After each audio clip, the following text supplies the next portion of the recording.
দীর্ঘ প্রতীক্ষার অবসান ঘটিয়ে অবশেষে পদ্মা নদীর ওপর নির্মিত হতে যাচ্ছে দেশের অন্যতম বৃহৎ মেগা প্রকল্প পদ্মা ব্যারেজ। ধরেন আমাদের জনগণের পক্ষে উপকার। এদিক পাবনার জেলা, রাজবাড়ী জেলা, এইসব জেলাগুলো ভিতরতে যে সব লোকজন, হাজার হাজার লোকজন এই পথে চলাকালীন এই চরের গুরুত্ব পথ হলো 4-5 মাইল। তো 4-5 বনের বিদ্যে লোকজন যাওয়া খুব ভয়ভয়ঙ্কর হয়ে গেছে। কষ্ট, দুঃখ, কেদা মানে মাথায় করে মানুষের পাবনার জেলায় যাওয়া লাগে, রাজবাড়ী জেলায় যাওয়া লাগে, তারপরে কুষ্টিয়ার জেলায় মিলে বিভিন্ন ধরনের লোকজন এই পথে চলাফেরা করে। তাদের লেগেন আমার এই পদ্মা ব্যারেজটা হলে মানুষের লেগেন সুবিধা। প্রায় ৩৫,০০০ কোটি টাকা ব্যয়ে নির্মিতব্য এই ব্যারেজ বাস্তবায়ন করা হবে রাজবাড়ীর পাংশা উপজেলার হাবাসপুর পয়েন্টে। ২.১ কিলোমিটার দীর্ঘ এই ব্যারেজ প্রকল্পকে ঘিরে এখন আনন্দ আর আশার আলো ছড়িয়ে পড়েছে পুরো রাজবাড়ী জেলা জুড়ে।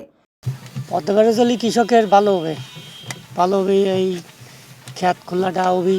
আর পদ্মা ব্যারেজ হলে পরে ধরেন এই নদীটা তো এত বড় হয় না, বুঝছেন, নদীটা ছোটো থাকে, গভীর উন্নতি হলে গিয়ে ক্ষেত খোলা ভালো হবে ধরেন। আর এই পদ্মা ব্যারেজ যদি না থাকে, একবার নদী ভেঙে এপারে চলে আসে, আবার ভেঙে ওপারে চলে যায়। এই যে এইগুলো হচ্ছে, মানে এই যে মানুষের যাতায়াতটা ভালো হবে। বিশেষ করে হাবাসপুর এলাকার মানুষের মধ্যে দেখা দিয়েছে নতুন স্বপ্ন আর ব্যাপক উচ্ছ্বাস। 8-10 কিলো হাঁটা লাগবে, খুবই খারাপ, চলাফেরা করা যায় না। ব্রিজ হলে অনেক সুবিধা হবে মানুষের।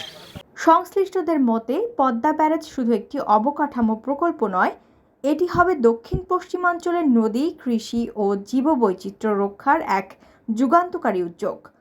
যখন পানি পাই না, আর যখন পানির দরকার তখন পানি ভরপুর। আর পদ্মা ব্যারেজ হলে আমাদের জন্য ভালো আর কি। শুষ্ক মৌসুমে পদ্মা নদীর পানি সংরক্ষণ ও নিয়ন্ত্রণের মাধ্যমে ফিরিয়ে আনা হবে স্বাদু পানির প্রবাহ। ২০২৬ সালের জুলাই থেকে ২০৩৩ সালের জুন পর্যন্ত বাস্তবায়ন হবে এই বৃহৎ প্রকল্প, যার প্রস্তাবিত ব্যয় ধরা হয়েছে ৩৩,৪৭৪ কোটি ৪৫ লাখ টাকা। স্থানীয়দের আশা, পদ্মা ব্যারেজ চালু হলে শুধু রাজবাড়ী নয়, দেশের অন্তত ২৬ জেলার মানুষের জীবনমান উন্নয়ন ইতিবাচক পরিবর্তন আসবে। কৃষি উৎপাদন বাড়বে, উন্নত হবে যোগাযোগ ব্যবস্থা, সৃষ্টি হবে নতুন কর্মসংস্থান এবং বিকাশ ঘটবে পর্যটন খাতের। তার ভিতরে ধরেন আমাদের পানি এখানে আঁকড়া রাখবে, তাই না? তো আঁকড়া রাখলে দেখলে আমাদের জমিগুলো পানি নিচে থেকে গেল, তোর ওটা আবার কোন সময় উঠবে সেই সময় চাষবাস করে খাবো। কিন্তু সবচেয়ে বড় কথা যে লুজ পানি আঁকড়ে থাকে, তাই লুজ পানি দিয়ে আমরা দেখা গেলো যে আমরা ধান জমি পাচ্ছি, তেল কিনে লাগলো না, দিতে আমাদের সুবিধা হবে। হাবাসপুর এলাকার বাসিন্দারা বলছেন, দীর্ঘদিন ধরে শুষ্ক মৌসুমে পানি সংকট ও কৃষি সমস্যায় ভুগছেন তারা। ব্যারেজ নির্মিত হলে এসব দুর্ভোগ অনেকটাই কমে আসবে বলে তাদের বিশ্বাস। তবে স্থানীয় কৃষকদের দাবি, প্রকল্প বাস্তবায়নের সময় যেসব পরিবার জমি হারাবে তাদের যেন ন্যায্য ক্ষতিপূরণ ও যথাযথ পুনর্বাসনের ব্যবস্থা করা হয়। একই সঙ্গে দ্রুত প্রকল্পের মূল কাজ শুরুর আহ্বান জানিয়েছেন তারা।